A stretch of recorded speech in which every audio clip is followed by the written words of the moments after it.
Սպորտանը։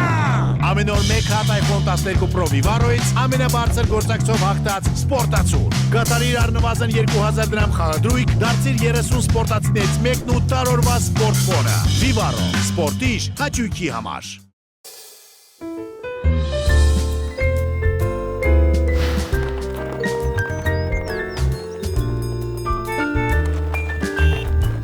Old Երևան, հին քաղաքի նոր գինին։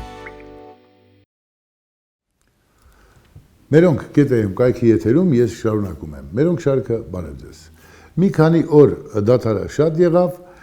իմ ծննդյան օրը ապրիլի 10-ին էր, այդ օրը համընկավ նաև Գագիկ Ծառուկյանի տղայի հարսանյաց արարողությունը, այսօր կխոսենք այդ մասին, կխոսենք Ղազախստանում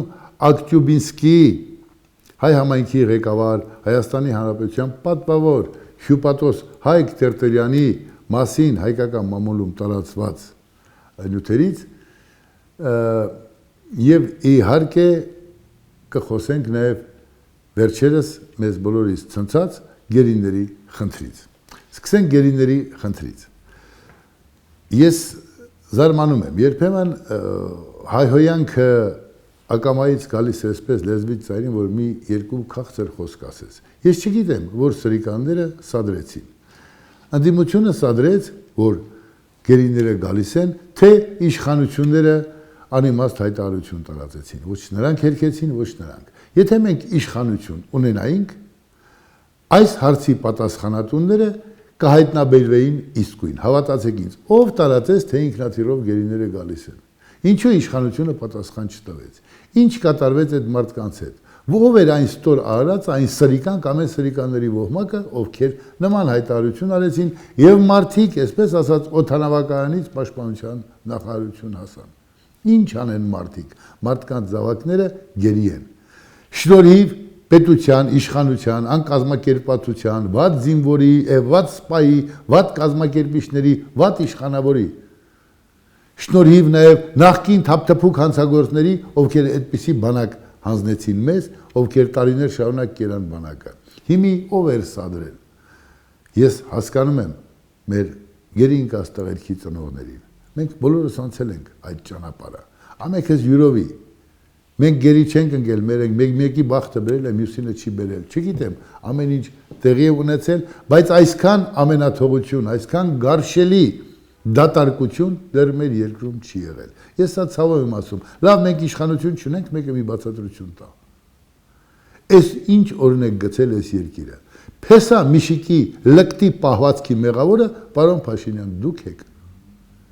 Ռոբերտ Քոչյանի եւ մյուսների լկտի պահվածքի մեղավորը դուք եք։ Այս ինչ օրը գցեցիք մեզ։ Մենք ձեզ իշխանություն տվեցինք, որպեսզի դուք այդ բոլոր արարածներին սանձեք։ Ես ոնց են հոխորտում մեր վրա, ես ոնց են գնում Մոսկվաներից, չգիտեմ, երկար բարակ 3-ը 4-ի վրա, 8-ը 18-ի վրա ելույթներ ունենում խոսում։ Ես ինչ արեցիք մեր գլխին։ Երբեք դուք խելք հավաքելու, երբեք դուք ձեզ ձգելու, ընդհանրապես գոնե այս անցումային շրջանում ձեզ մի քիչ վարչապետի պես պահեք, մի քիչ իշխանության պես պահեք, այս ղզիկական անորոշ վիճակից մեր երկիրը դուրս հանեք։ Այսպես չի կարելի։ Սա ավելի քան վիրավորական է, ավելի կան, և հիմա կարծես թե իշխանությունները, ընդդիմություն կոչվածը, ամենքն ընկել են իրենց շահերից, օգտագործում են զոհված զինվորի ծնողներին, օգտագործում են, այսինքն այդ մարդկանց զգացմունքները, օգտագործում են գերի ինկածների զգացմունքները, օգտագործում են մեր բոլորի զգացմունքները, որպեսզի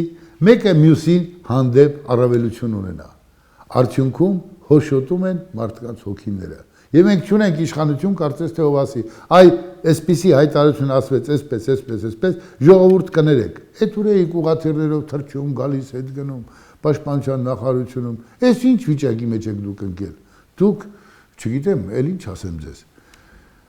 Բայց ինչպես ասում են, մահը շարունակվում է եւ նմանատիպ երևույթները շարունակվում են։ Այսօր ես պիտի խոսեմ մի քանի բառով Ղազախստանի հայ համայնքի Ակտյուբինսկի հայ համայնքի ղեկավար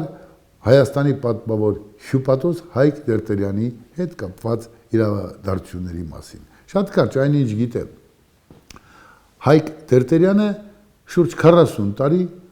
ապրում է Ղազախստանում, Ակտյուբինսկի մարզում, շուրջ 40 տարի Հայկ Տերտերյանը քարի վրա է դրել։ Հայկ Տերտերյանը տարիներ շարունակ պիտանի է եղել հայրենիքին։ Հայկ Տերտերյանը COVID-ի օրերին էստեղ էր, հետո պատերազմը սկսվեց եւ չէր կարողանում գնալ։ Չէր կարողանում վերադառնալ, բայց Հայկ Տերտերյանը հենց այնպես չէր եկել հայրենիք։ Ուղղակի երևույթներ կա, որոնց մասին բարձրաձայն չեն ասում։ Արդ ինչ խնդիր է, որ այսօր մեր հայտնի թերթերը, հայտնի սադրիչ թերթերը անունները դուք գիտեք, իրենց համար շատ մեծ պատիվ կլինի, որ ես այդ անունները տամ։ Ես ուզում եմ այս մամուլի մասին մի երկու բառ ասել եւ գանք հասկանանք, թե ինչու հանկարծ սկսեցին այս մարդիկ հիշել Հայկ Տերտերյանին։ Ինչ է տեղի ունեցել։ Մարդը այնտեղ շուրջ 70,000 գլուխ, այսպես ասած, քանակով խոզաբուծարան ունի, արդեն 10 տարի է աշխատում է, 40 տարի ապրում է այնտեղ հարգված ու պատվավոր քաղաքացի է, անգամ մարզում Ակտյուբինսկի ժամանակին խնդիր կար, որ այդ մարդուն մարզպետ ընտրեին։ Ինչ որ խնդիրներ է առաջացել, այդ խնդիրները երբ են առաջանում, դուք տեսաք Թուրքիան, Ֆրանսիայում ինչ խնդիրներ առաջացրեց եւ ամբողջ Եվրոպայում, քանզի Ադրբեջանն իրենց եղբայրն է։ Ահա այն խնդիրները, որ առաջանում են թուրքալեզու երկրներում մեր հայրենակիցների նկատմամբ, այս ամբողջի շղթան են։ Բայց ինչպես է վարվում մեր մամուլը։ Այնպես է գրում դրսի տարածված լուրը, թե կարծես իրոք մենք գործ ունենք կամ գործ ունենք հրեշի հետ։ Այսպես ո՞նց եք ներկայացնում ձեր հայրենակիցներին։ Գիտեք Թումանյանն ինչ ասաց ժամանակին ինչ էր ասում էր մենք ավետիք մենք ենք մեղավոր։ Հոշոտեցինք այս ժողովրդին, հոշոտեցինք պետությունը, թաց ու չոր սաղ խառնեցին իրենց շահերից ելնելով ու մենք էլ ենք մեղավոր, մեր լռելու մեջ գուցե, մենք բոլորս մեղավոր ենք։ Այս սինլքոր լրատվությունը, որ կարող է անհոգի ու անսիրտ տարածվել, հատուկ է միայն երևի թե մեզ կամ մեր մեջ եղած որոշ լրատվամիջոցների, ովքեր սեփական մոր ու հոր վրա էլ անգամ կարող են պատվերով գրել, հանկարծ մոռանան, որ այդ անազգանով իրենց ծնողն է, կգրեն։ Այսպես փորձում են վարվել Հայկ Տերտերյանի եւ նրա ընտանիքի հետ, բայց հիմա ես մեկ-երկու օրինակ ձեզ բերեմ, ոչ անհայտ Վարդան Ավետիսյան կա, գեներալ Սերժ Սարգսյանի բարեկամը։ Սրան Սերժիկը պատվերել իջեցրել, որ անպայման այդ Սուրեն Սարգսյանին մշակեք արդեն հոգնեցինք, սա ինչ է ազատամարտիկների դաշինք են ստեղծել SN-ը եւ մի օրաթերթում անունը չեմ էլ ուզում տալ, ես անգամ կատակալեցի, բայց հիմա կատակի պահը չէ, մի աղջիկ հոդված էր գրել, չգիտեմ, Վիեննայից են մեզ գրում, թե Վենետիկից, թե Բրյուսելից ինչ որ մեկը, մի հայ աղջիկ, որ ով էր Սուրեն Սարգսյանը, փնտրում ենք, փնտրում չենք գտնում։ Կա այդպիսի ազատամարտիկ երբևիցե եղել է գոյություն ունեցել բան, միջև ուզեցի հասկանամ, որտեղից է գալիս, այսպես ասած, ծուխը հոտը որ կողմից է գալիս, այդ Վարդան Ավետիսյան կոչված գեներալը մի նյութ հրապարակեց, չնայած ես Վարդան Ավետիսյանների եւ բոլորին ասել եմ, մի բան գրելուց առաջ հայելուն մի նայեք, թե չէ կեղտոտ բարերը բերաններից դուրս գալիս, այդպես ասած թե «Տո Սուրեն Սարգսյան այ թափ-թփուկ դով է եղել, ինչ կրված բան»։ Այսպես զանգահարեցի այդ թերթի գլխավոր խմբագրին, ասացի լսի, դու ինձ հո գիտես, էս ինչ եք գրել։ Դե Սուրեն ջան, բազմակարծություն է լրատվամիջոցը, դու էլ արի քո ասելիքն ասա։ Ասացի ես դուք ինձ ում տեղն եք, հասկացա, ընդամենը կուտ են տալիս։ Այսպես այդ լրատվամիջոցները գոյատևում են։ Մեկ ուրիշ լրատվամիջոց ով էլի, այսպես ասած, դեռ շարունակում է որպես լրատվամիջոց գոյատևել, սադրել, բամբասել, ուրեմն հոդված է ուղարկել մի քծնվող լրագրողի պահվածքի հետ կապված, ով քծնվում էր Սերժիկ Սարգսյանին, չգիտեմ, Ռոբերտ Քոչարյանին եւ այսպես քծնվում էր, ասացի այքու տեսակը, որպես լրագրող պետք է կտրել այս աշխարհից։ Ուղարկեցի հոդվածը չի տպվել, հաջորդ օրը հրաձայնում եմ այդ թերթի խմբագրին, ասում եմ լսեք, պայմանավորվեցինք։ Դե գիտես Սուրեն, մեր ընկերն, ասում եմ լսի, ինչ ընկեր, ծախու, գրչակը, ինչ ընկեր, հետև մտնողը, ինչ ընկեր, կներեք, քծնվողը, ինչ ընկեր, բա մենք ուզում ենք նոր երկիր կառուցենք, չգիտեմ, նոր լրատվական ճշմարիտ մոտեցում ունենք, թե պարզապես այս քծնանքների քառակուսիներին պիտի ուրեմն խնայենք։ Ասացի լավ, այլևս չտպեք։ Կես ժամ, մի ժամ հետո հրաձայնեց այն մարդը, ում հետ կապված էր իմ հոդվածը, թե այդ հոդվածը ուղարկել իմ դեմ, ասացի չէ, քո տեսակի դեմ, ախրդով ես որ քո դեմ հոդված ուղարկեմ։ Ահա այսպիսի թերթեր ունենք ու այսպիսի խմբագիրներ։ Բայց այսօր մի նախկին ընդդիմադիր այսօր իշխանական թերթում եւս հոդված տպվեց Հայկ Տերտերյանի մասին, այստեղ հասկացա թե ծուխը որտեղից է գալիս կամ ինչպես ասում եմ, ինչ հոտ է գալիս։ Պարզվեց, որ Հայկ Տերտերյանի տղա Մեհեր Տերտերյանը այստեղ որոշել է մասնակցել ընտրություններին եւ ահա ուրեմն թե ինչու են նմանատիպ անսիրտ անհոգի հոդվածներ գրում, անպայման ուզում են իրենց բուրը հավաքել։ Խնդիրն ինչ է։ Խաղեր տալը դարձել է այսպես կյանքի հետ կխաղան, մարդու արժանապատվության հետ կխաղան, մարդու որակի հետ կխաղան, թքած ունեն։ Անգամ այդ թերթերի խմբագիրները, ովքեր Հայկ Տերտերյանին անդրադարձան, անգամ չգիտեն, թե այդ մարդը ինչպիսի գործունեություն է ծավալել մեր երկրում, հանուն մեր երկրի, այսպես ասած, անվտանգության էսիերի։ Էսի ճղճի մեկ դուք, գորե իմացեք, ում մասին ինչ է գրում, եւ արժի արդյոք, ես էլ եմ ասում, այդ թուրքալեզու երկրները շատ համերաշխ են։ Այս ամբողջ սադրանքը եկել է պատերազմից, եկել է մեր աղբորը պաշտպանելուց, այսինքն Թուրքիան իր աղբորը պաշտպանելու, խնդիր է լուծել եւ պիտի հնարավորինս խոցելի տեղեր մանգան կամ փորձել խոցելի դարձնել այդ երկրներում արդյունքի հասած գործարաններին եւ առանց խղճի խայթի պարզապես պղծում եք լրատվությունն ու մամուլը։ Չեմ ասում ամոթ ձեզ, քանզի անամոթ երեսին թքում են, ասում է անձրև է գալիս։ Դուք բոլորդ այսպես պղծելով դեռ շարունակեք ապրել, միջև գա ձեր տեսակի ժամանակը, մինչև լրատվությունը ունենա այն որակը, այն խմբագիրները, ովքեր կպահանջեն իրենց աշխատողներից, որ չստեն, չդավեն, չկեղծեն, փող չբռնեն, այսքան ստոր կլինի մարդ։ Ոնց եկել եք, այդպես էլ շարունակեցիք, մինչ օրս այդպիսին եք։ Ես ուզում եմ առողջություն մաղթել Հայկ Տերտերյանին, առողջություն մաղթել մեր բոլոր գործարաններին, ովքեր արտերկրում են, հատկապես թուրքալեզու երկրներում, ովքեր կարող են, այսպես ասած, մեր ունեցած դժբախտություններին զոհ գնալ կամ ում հետ կփորձեն ուրեմն հաշվեհարդարներ տեսնել, ես վստահ եմ Հայկ Տերտերյանին այստեղ եմ տեսել եմ կարևոր գործով, տեսել եմ հանուն հայրենիքի գործով, հուսով եմ մեկ օր էլ իր տղային,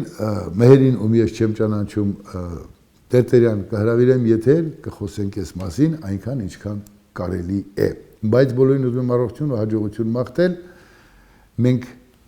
չենք կարող, ասում է, երկու ձեռք ունեմ, երկուսի բերանը կփակեմ, ծախվածների բերանը փակել չենք կարող, անսիրտների բերանը չենք կարող փակել, պատվեր կատարողների բերանը չենք կարող փակել, համբերություն ձեզ դիմացեք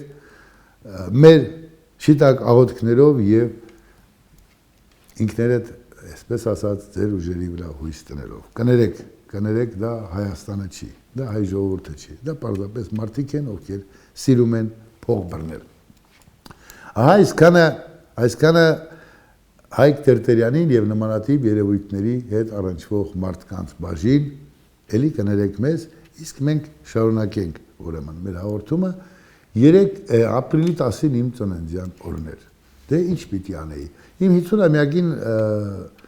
եւս այսպես ես 50-ամյակ չեմ նշել, նախ հնարավորություն չունեի, երկրորդը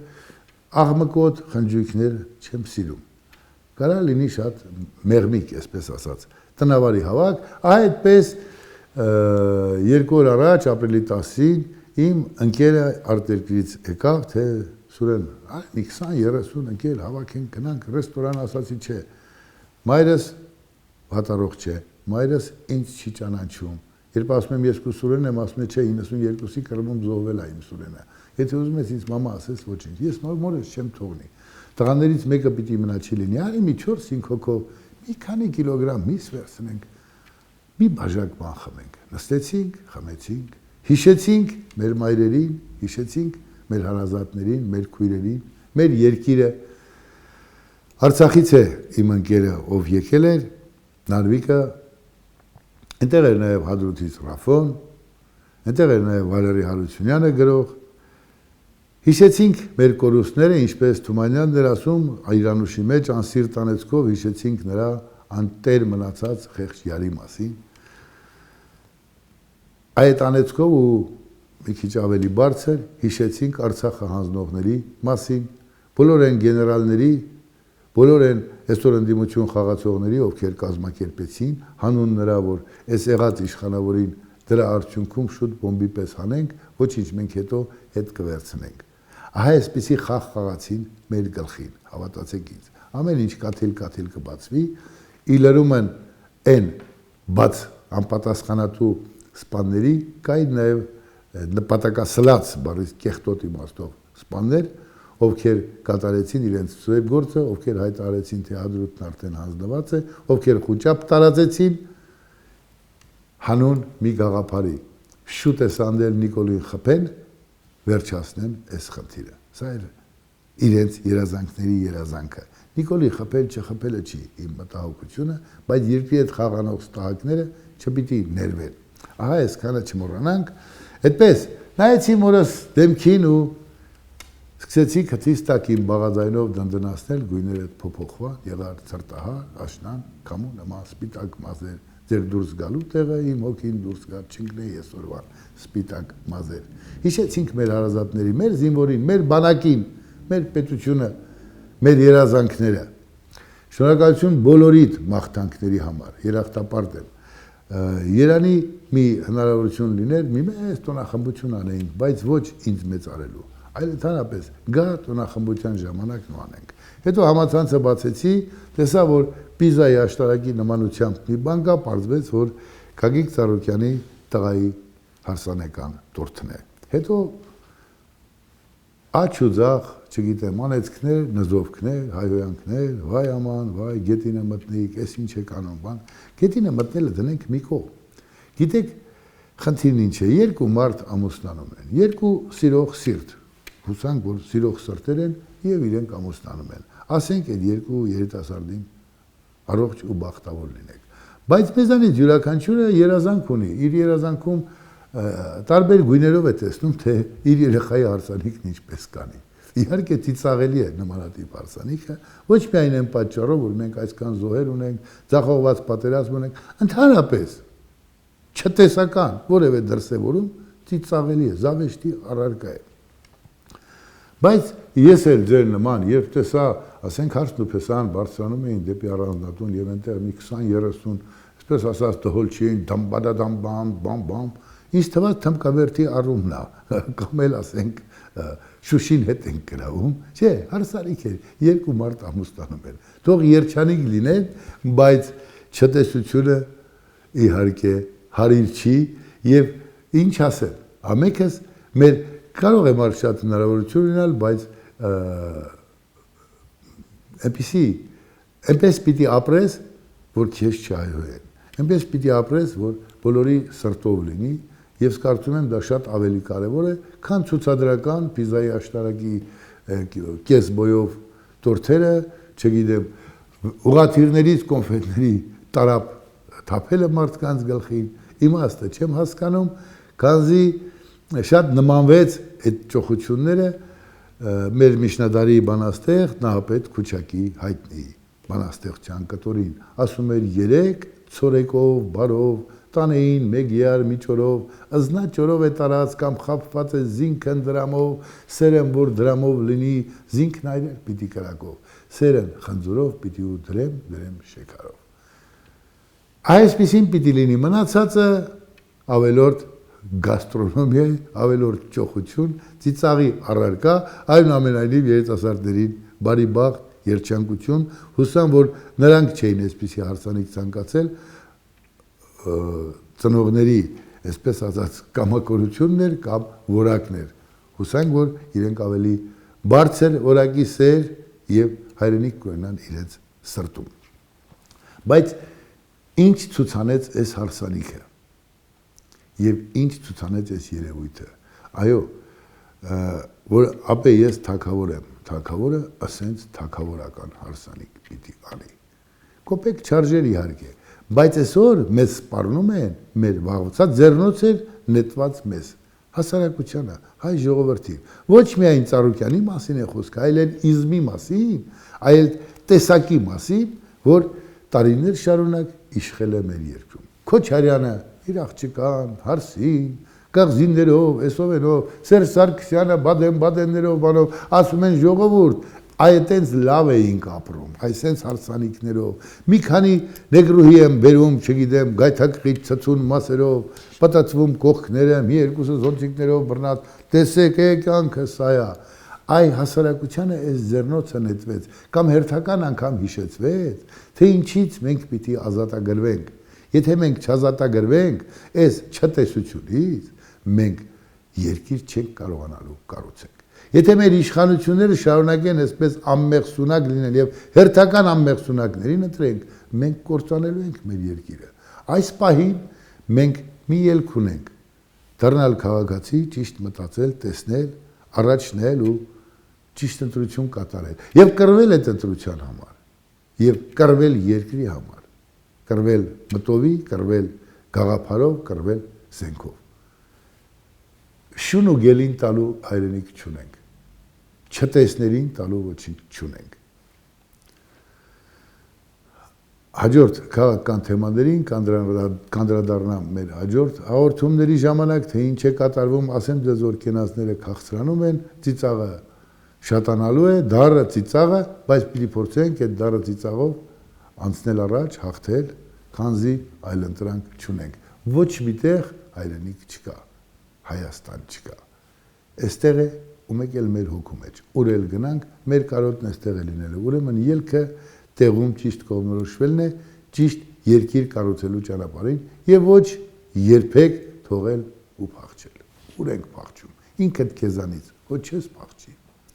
Ահա այսքանը, առողջ կացեք, կհանդիպենք։